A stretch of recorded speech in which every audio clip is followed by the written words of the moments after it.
ক্ষুদ্র ও ফুটপাতের ব্যবসায়ীদের উপরে কর আরোপ করা হয়েছে এবং তাদের জন্য টিন সার্টিফিকেট বাধ্যতামূলক করা হয়েছে। মাননীয় স্পিকার, আমরা সকলেই জানি বড় বড় ঋণ খেলাপিদেরকে ছাড় দিয়ে এই ক্ষুদ্র ব্যবসায়ীদের উপরে যদি করের বোঝা চাপিয়ে দেওয়া হয় সেটা কতটুকু সুফল দিতে পারবে জাতি সেটা জানতে চায়। মাননীয় স্পিকার, আমরা বিগত 5 বছরের সামগ্রিক অর্থনীতির গতি প্রকৃতি এবং বাজেট বৃদ্ধির ট্রেন্ড লক্ষ্য করি তাহলে দেখব প্রত্যেক বছর টাকার অঙ্কে বাজেট বৃদ্ধি হয়েছে। সেই হিসাবে যে বড় আকারের বাজেট উপস্থাপিত হবে এই 2026-27 অর্থ বছরে এটা খুবই স্বাভাবিক। শুধু বড় আকারের বাজেট দেশের প্রান্তিক মানুষের জন্য কতটুকু কাজে লাগবে সেটাই হচ্ছে আমাদের প্রশ্ন। মাননীয় স্পিকার, এই বড় বাজেটের সুবিধা প্রান্তিক মানুষের কাছে পৌঁছানোর জন্য সরকারকে নিশ্চিত করতে হবে স্বচ্ছতা বাস্তবায়নের ক্ষেত্রে, স্বচ্ছতা, দুর্নীতি থাকবে না বাস্তবায়নের ক্ষেত্রে এবং দক্ষতার সঙ্গে বাজেট বাস্তবায়ন করতে হবে। এটা নিয়ে দেশের মানুষ উদ্বিগ্ন যে এই প্রস্তুতি বা এই কতটুকু আছে সরকারে বা বাজেটের কি গাইডলাইন আছে। মাননীয় স্পিকার, আপাতত দৃষ্টিতে শিক্ষা, স্বাস্থ্য এবং সামাজিক নিরাপত্তা বেষ্টনীর আওতা বৃদ্ধির জন্য বাজেটের অঙ্কের দিক থেকে বৃদ্ধি করা হয়েছে। মাননীয় স্পিকার, গত সপ্তাহে আমরা এই সংসদে মাননীয় শিক্ষামন্ত্রীর কাছে একটা বিবৃতি শুনেছি।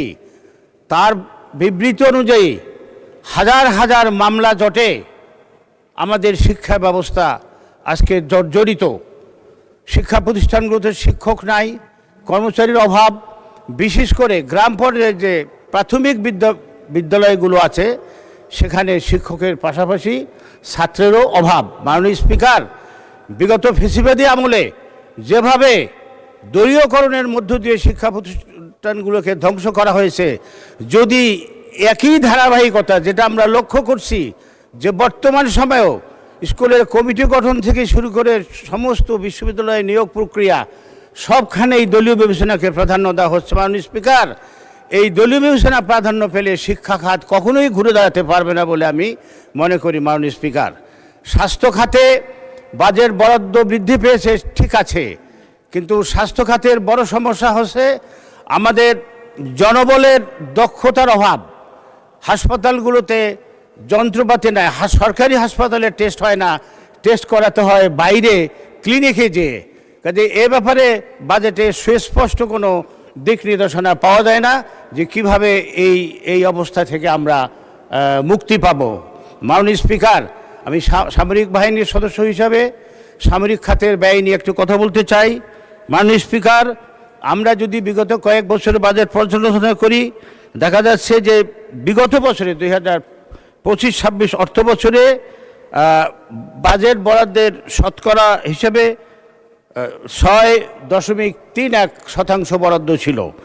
এবারে টাকা অঙ্কে বৃদ্ধি পেলেও সেটা শতাংশে কমেছে 6.01। মাননীয় স্পিকার, বর্তমান বৈশ্বিক এবং আঞ্চলিক প্রেক্ষাপটে আমি মনে করি বাংলাদেশের যে সশস্ত্র বাহিনী আছে সেটাকে আরও শক্তিশালী করা, প্রশিক্ষিত করা, এটার জন্য উন্নত প্রযুক্তি সম্পন্ন অস্ত্র এবং সরঞ্জামাদি ক্রয় করতে হবে।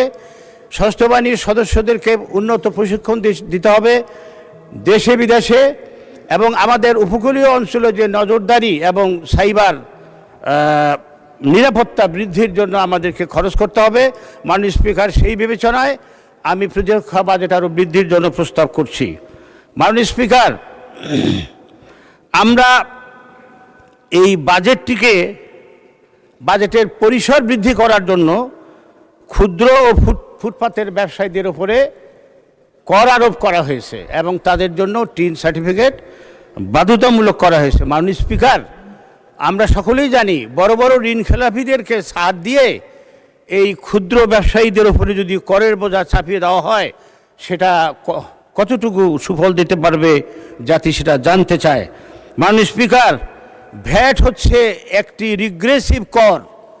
আমাদের রাজস্ব খাতের প্রধান উৎস হচ্ছে ভ্যাট। এই ভ্যাটের প্রভাব সমানভাবে ধনী এবং দরিদ্রের উপরে পড়ে মাননীয় স্পিকার। কিন্তু এটার দ্বারা সবচেয়ে বেশি ক্ষতিগ্রস্ত হয় আমাদের দেশের সাধারণ মানুষ, দরিদ্র শ্রেণীর মানুষ। মাননীয় স্পিকার,